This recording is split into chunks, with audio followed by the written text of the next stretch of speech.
हाय। विज्ञान ज्ञान संज्ञान के सभी प्यारे प्यारे दर्शकों को मेरा यानी अशोक श्रीवास्तव का प्यार भरा नमस्कार। आपने हमारे वीडियो पसंद किए, हमें सहयोग दिया, बहुत खुशी है। आगे भी इसी सहयोग की अपेक्षा है। आज से मैं एक नया सीरीज शुरू करने जा रहा हूँ जो कि है न्यूक्लियर एनर्जी के ऊपर। न्यूक्लियर एनर्जी यानी नाभिकीय ऊर्जा, नाभिकीय ऊर्जा यानी कि न्यूक्लियर एनर्जी। आपको जैसे पता है कि बहुत पिछले प्रोग्राम में हमने दिया था कि कितने सारे टाइप के एनर्जी होते हैं, और ये जो एनर्जी है हाईटेक एनर्जी है। जैसे कभी कभी हम ग्रीन एनर्जी के भी नाम से जानते हैं, क्योंकि इसमें पोल्यूशन जो है वो नहीं होता है और काफ़ी साफ रहता है। ओनली प्रॉब्लम रेडिएशन का है जो हम टैकल करते हैं। न्यूक्लियर एनर्जी बनाने का जो काम है, जो डिपार्टमेंट हमारा ओवरऑल रेडिएशन देखते हैं या न्यूक्लियर के रिलेटेड फील्ड देखते हैं, वो आता है परमाणु ऊर्जा विभाग के अंडर में, under the department of atomic energy, short में बोलते हैं DAE।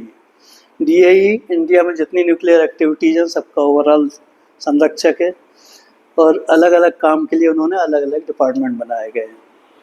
कोई भी ऊर्जा पैदा करने के लिए आपको एक ऊर्जा के स्रोत की ज़रूरत पड़ती है, जिसमें से आप एनर्जी एक्सट्रैक्ट करते हैं, उसको कन्वर्ट करते हैं इलेक्ट्रिसिटी में और डिस्ट्रीब्यूट करते हैं। तो ऊर्जा का स्रोत चाहिए, एक मीडियम चाहिए ट्रांसफ़र करने के लिए, एक जनरेटिंग यूनिट चाहिए, और उसके साथ बहुत सारे जो ऑक्सिलरी चाहिए उनकी ज़रूरत होती है। तो सबसे पहले जो हम यहाँ पर ऊर्जा का स्रोत है वो है uranium. Uranium-235, that is a natural uranium available at India in various mines। इसको हम ज़रूरत पड़ने पे इंपोर्ट भी करते हैं दूसरे कंट्रीज से, और उसका एक्सट्रैक्ट करके फिर आता है। इसको देखने का काम के लिए इन्होंने एक नया निगम बनाया हुआ है जिसको बोलते हैं यूरेनियम कॉरपोरेशन ऑफ इंडिया। उनका काम है माइन से एक्सट्रैक्ट करना और अगली स्टेशन पे भेजना। अगली स्टेशन क्या है? ये जो एक्सट्रैक्ट किया हुआ यूरेनियम है, इसको यूजेबल फ्यूल में कन्वर्ट करना, उसको एक बंडल टाइप से बनाना है जो हम डायरेक्ट रिएक्टर में डाल सकते हैं। न्यूक्लियर फ्यूल कॉम्प्लेक्स जो है एक हैदराबाद में यूनिट है, अगेन DAE का यूनिट है। वो एक्सट्रैक्ट करते हैं, उसको रिफाइन करते हैं, एनरिच करते हैं जितना ज़रूरत होती है, मेटल के अंदर भरते हैं, उसका एक फ्यूल बंडल बनाते हैं। वो बंडल में बहुत सारे टेस्ट होते हैं, उसके बाद it is handed over to NPCIL। ना ये तो हो गया फ्यूल बनाने का। उसके बाद आता है पावर प्रोजेक्ट बनाने का। इसका काम जो दिया गया है वो पहले हम इसे बोलते थे पावर प्रोजेक्ट इंजीनियरिंग डिवीज़न, जो कि 1965-66 में एस्टेब्लिश किया गया था for design, manufacturing, construction, operation and decommissioning. ये कामों के लिए एक डिवीज़न बनाया गया था जिसका हेडक्वार्टर था बॉम्बे में, हॉलीडे कैंप अपना कोलाबा में, और वहीं पर हमने ज्वाइन किया था 73 में इसको। तब से वो अलग अलग जगह पर, तो पहले जो काम करते थे it was as per government rules and regulation. अभी हाईटेक होने के कारण जो गवर्नमेंट रिस्ट्रिक्शंस में थोड़े से प्रॉब्लम आते हैं, उसको रिजॉल्व करने के लिए इसका नाम बदल करके न्यूक्लियर पावर बोर्ड कर दिया गया, जिसमें थोड़ी और ऑटोनॉमी दे दी गई, तो ऐसे न्यूक्लियर पावर बोर्ड बन गया। उसके बाद जब देखा कि अभी काम और ज़्यादा बढ़ रहा है, we need more commercialisation, we need some more involvement, तो बोर्ड को कन्वर्ट करके न्यूक्लियर पावर कॉरपोरेशन बनाया गया। तब से ये न्यूक्लियर पावर कॉरपोरेशन के नाम से ऑपरेट करता है, and it's a very good organization, very systematic, very scientific, huge mass, बहुत एम्प्लॉयमेंट है इसमें, ऑल स्पेशलाइज। ये बन गया न्यूक्लियर पावर कॉरपोरेशन। इसका भी काम बेसिकली वही है, design, construction, operation and decommissioning. But अभी मैग्नीट्यूड बहुत बढ़ता जा रहा है, हमें ज़्यादा से ज़्यादा एनर्जी चाहिए, इसके लिए कॉरपोरेशन बनाया गया so that they can take help of various organization. अभी because this is very high tech, इसमें कहीं कोई लैप्सेस की चांसेस नहीं है, कहीं कोई दुर्घटना नहीं होना चाहिए, कोई ब्लास्ट नहीं होना चाहिए, कुछ नहीं होना चाहिए। ये देखने के लिए गवर्नमेंट ऑफ इंडिया ने एक दूसरा डिपार्टमेंट बनाया है, उसको बोलते हैं atomic energy regulatory board. This is independent of NPCIL, a separate watchdog for carrying out all the overall control on the health of the nuclear plant। कहीं कुछ डिटोरिएट तो नहीं हो रहा है, अनसेफ तो नहीं हो रहा, ये सारा काम ये एटॉमिक एनर्जी रेगुलेटरी बोर्ड करता है। तो इन ब्रीफ आपका जो स्ट्रक्चर है वर्किंग का ये बताया। Now coming to making of the nuclear plant. तो because it is high tech, nobody is giving technology, तो सबसे पहले USA से हमने 2 यूनिट का कॉन्ट्रैक्ट किया। 2 यूनिट जो तारापुर में लगाए गए और उनका पूरा का पूरा आइटम, पूरे मटेरियल वहाँ USA से आया या उन्होंने जहाँ से भी लिया हो अलग अलग जगह से ला करके तारापुर में 2 यूनिट कंस्ट्रक्ट किए गए, जो अभी भी चल रहे हैं। काफ़ी समय हो गया उनको, almost more than 30 years, but they are operating very safely and very very economically. इसके बाद सोचा उसमें जो फ्यूल लगता है that was actually a specialised fuel, जिसका टोटल कंट्रोल दूसरी जगह था एंड उस पर हमारे को प्रेशर आ सकता था, कभी बंद हो जाए, सप्लाई कम हो जाए तो क्या किया जाए। इसके लिए गवर्नमेंट ऑफ इंडिया ने सोचा हम अपना इंडिपेंडेंटली ऐसा कुछ बनाएं जो हम यही बना सके, हमारा ही फ्यूल यूज़ हो सके। तो then there was a contract with Atomic Energy of Canada, उसको बोलते हैं AECIL। AECIL से जब समझौता हुआ तो हमारा जो नेचुरल यूरेनियम जो हमारे यहाँ मिल रहा है उसी को यूज़ करके उनकी डिज़ाइन लेकर के पहले 2 प्लांट राजस्थान में लगाए गए, जो 220 मेगावाट के एक प्लांट थे। 440 2 प्लांट बनाया, 440 मेगावाट। उसके जितने भी आइटम थे काफ़ी ज़्यादा बाहर से इंपोर्ट किए गए, यहाँ लगाए गए। आपको जैसे पता है उस समय कोटा में जहाँ ये प्लांट लगाया एक डेवलप्ड एरिया नहीं था, कोई साधन नहीं थे। आपको आश्चर्य होगा कुछ सामान बैलगाड़ी, साइकिल, मोटरसाइकिल, रिक्शा, साइकिल में भी लेकर के पहुँचाए गए। It was a very difficult task, but लोगों की हिम्मत थी, जंगल में रह कर के उन्होंने वो प्लांट बनाए। 2 प्लांट चालू हुए। 2 प्लांट बनने के बाद आपका 440 यहाँ से हो गया एंड 220 तारापुर से हो गया। सो इस तरह से 560 मेगावाट का जनरेशन पहला शुरू हुआ। अब क्या हुआ, इसके बाद एक डिमांड आई कि हमें ये प्लांट जो है नॉर्थ साइड में लगाने का है। अभी इसके लिए बेसिकली पानी की बहुत ज़रूरत होती है, तो it is installed near the source of water, either river और द सी। तो जो साइट हमें दी गई वो थी नरोरा। अभी सबको पता है नरोरा जो साइट है that comes under seismic zone, जहाँ पर भूकंप के झटके आते हैं। सो operating this type of plant at Narora was a real challenge. It simply cannot work. So then there was a change of design. So we modified that Rajasthan design to suit the seismic requirement so that nothing should happen to the plant at any cost and under any type of earthquake. Very very challenging job. हर एक item का, हर चीज़ का test किया गया। उसका nuclear worthiness के लिए seismic qualification के नाम से नए टेस्ट इंट्रोड्यूस किए गए। उन टेस्ट से जब पास होकर के वो डिज़ाइन बना तो नरोरा में हमने वो 2 प्लांट लगाए। और वो जो डिज़ाइन था, because it can operate in non seismic as well seismic zone, कहीं भी लगा सकते हैं, तो वो ऑलमोस्ट स्टैंडर्डाइज हो गया। बट उस समय फिर लगा कि ये 220 थोड़ा सा कम है, पैसा ज़्यादा लगता है, आउटपुट कम है, so why not to increase it to some other value. So then 220 को अपग्रेड किया गया 500 मेगावाट में। Again design by India itself, reactor core को डिज़ाइन किया गया, इक्विपमेंट को डिज़ाइन किया गया और 500 मेगावाट के फिर डिज़ाइन हमने फाइनलाइज करके उनको सबसे पहले तारापुर में इम्प्लीमेंट किया, जहाँ पर आपके यूएस मेड रिएक्टर है उसके पास में तारापुर 3-4 के नाम से 500 मेगावाट के 2 प्लांट लगाए। There was a huge shift from normal working to the working at Tarapur for 500. So first time we introduced the package concept, involved so many outsider or contractor, and total plant was divided into many packages, each package awarded to different contractor, and we kept supervision more than the actual construction, और उनको सारी facility दे करके वहाँ पर बनाया गया। It's really challenge and it was constructed in a record time, very fast construction, सब लोग like a mad they were running and doing the job। इस तरह से 500 मेगावाट के 2 प्लांट बनाए गए जो again operating on the same fuel but different design on this.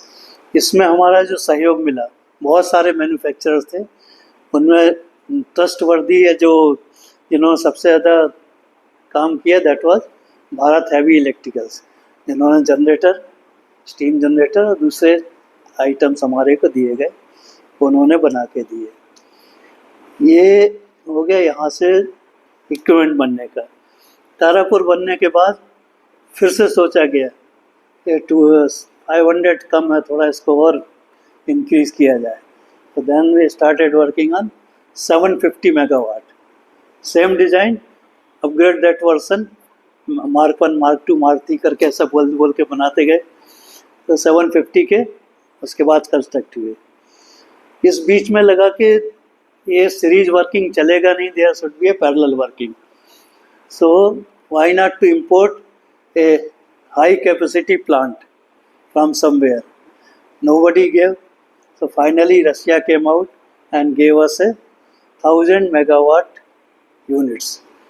तो 2 यूनिट का समझौता हुआ, 2 यूनिट कोडमकुलम तमिलनाडु में रशियन हेल्प से इंपोर्ट करके बना करके यहाँ कंस्ट्रक्शन किया गया और वो चालू हुए।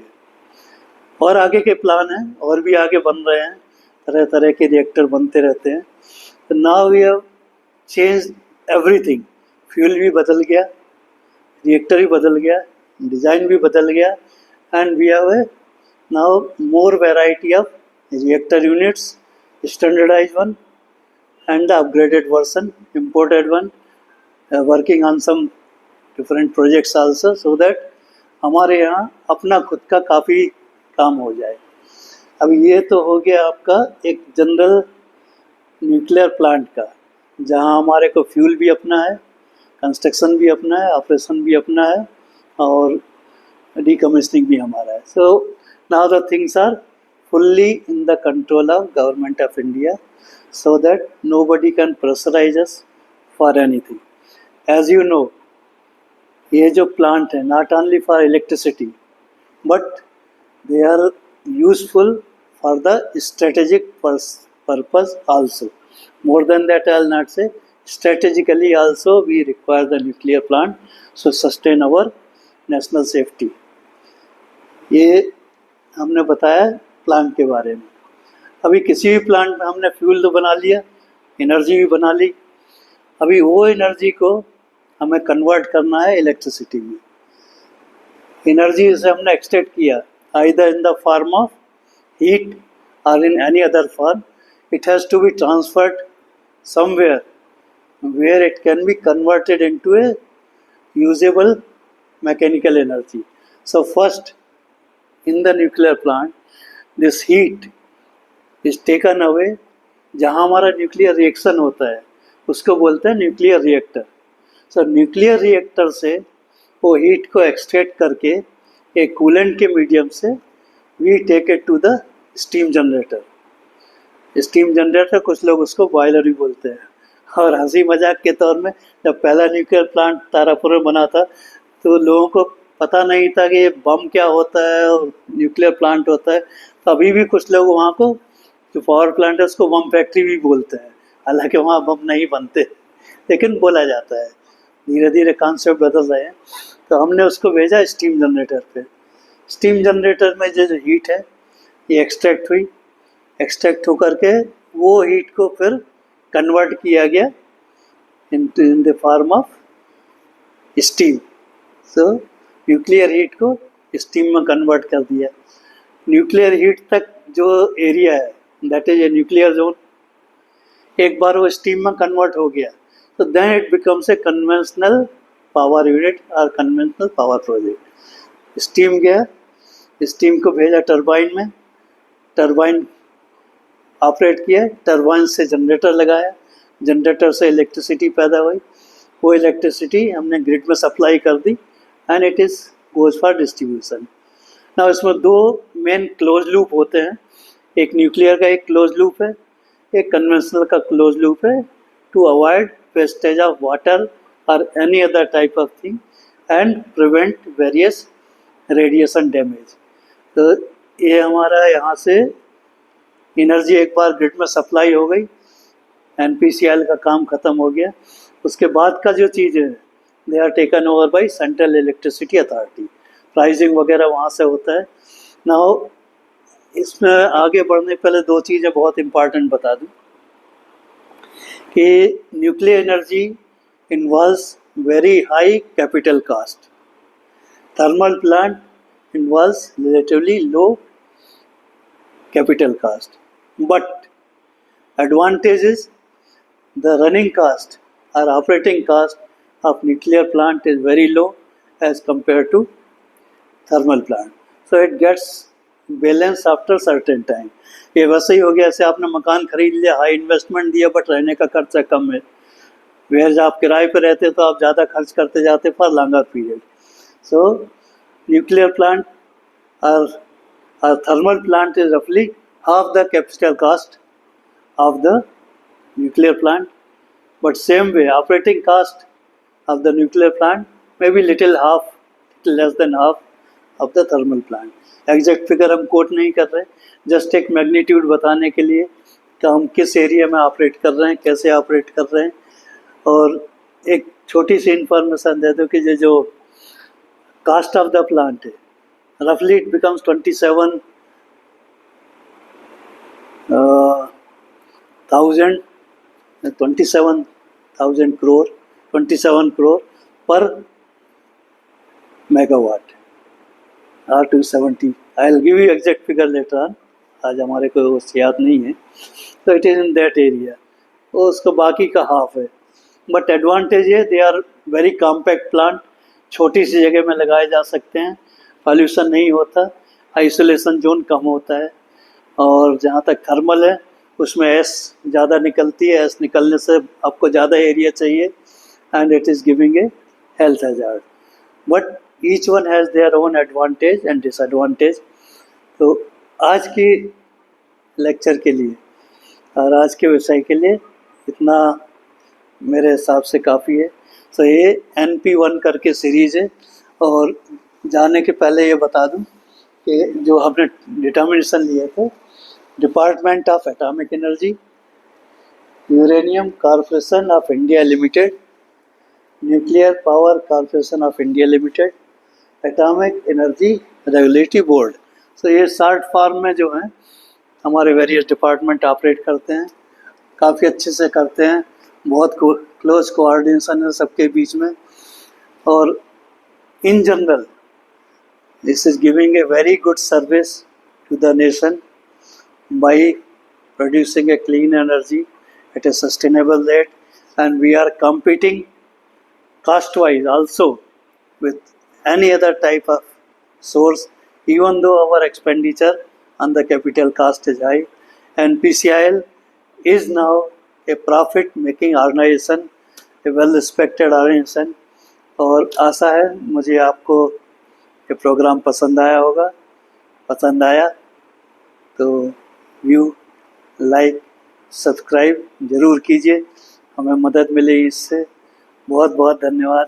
Thank you so much, all the best. और इसके आगे की सीरीज इसके आगे मैं शुरू का NP2 के नाम से। Thank you.